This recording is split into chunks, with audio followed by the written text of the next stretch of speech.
Imagine que hoje é uma segunda-feira comum em 1950. Você acorda, mas o seu corpo dói. O frio de Moscou entra pelas frestas da janela. Você se atrasa. Apenas 20 minutos. No Brasil de hoje, você perderia o bônus ou levaria uma bronca. Na União Soviética de Stalin, você acabou de se tornar um criminoso de Estado. Não há desculpas. Ônibus quebrado? Não importa.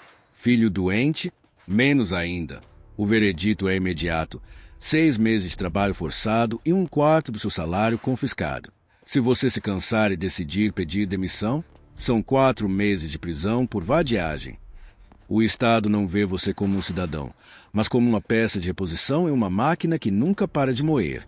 Para entender se você teria chance, você precisa entender quem mandava em tudo. Joseph Stalin. Em 1952, ele estava no auge da sua paranoia. Ele não confiava nem na própria sombra. Em reuniões, ele olhava para seus generais, homens que venceram Hitler, e dizia que eles eram cegos como gatinhos. O paradoxo era bizarro.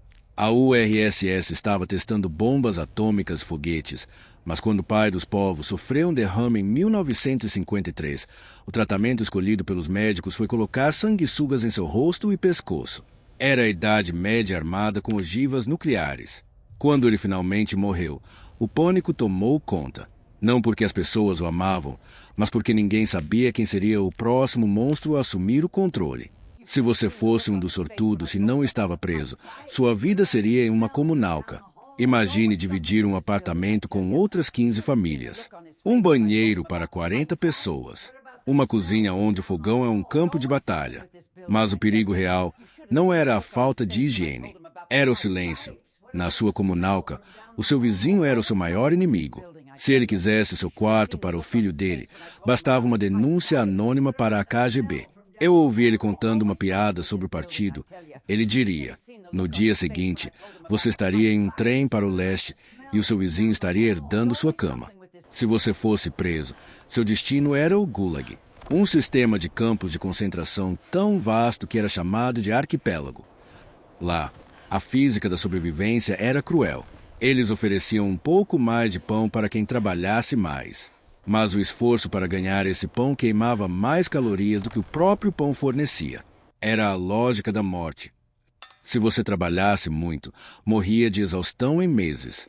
Se trabalhasse pouco, morria de fome em semanas. A única coisa que poderia te salvar era a sua mente. Historiadores contam que prisioneiros políticos que sabiam decorar romances, como os de Alexandre Dumas, eram protegidos pelos criminosos comuns em troca de contarem histórias à noite. Na Sibéria, a literatura era a única moeda que valia mais que a vida. A pergunta não é se você era forte o suficiente para sobreviver ao frio de menos 60 graus ou à fome. A pergunta real que a história nos faz é outra. De qual lado da porta você estaria?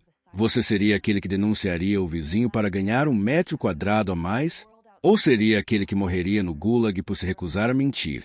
No fim das contas, a União Soviética dos anos 50 não foi destruída por exércitos estrangeiros, mas pelo peso de milhões de corações que tiveram que escolher entre a sobrevivência e a humanidade. E você? O que você faria para ver o sol nascer amanhã?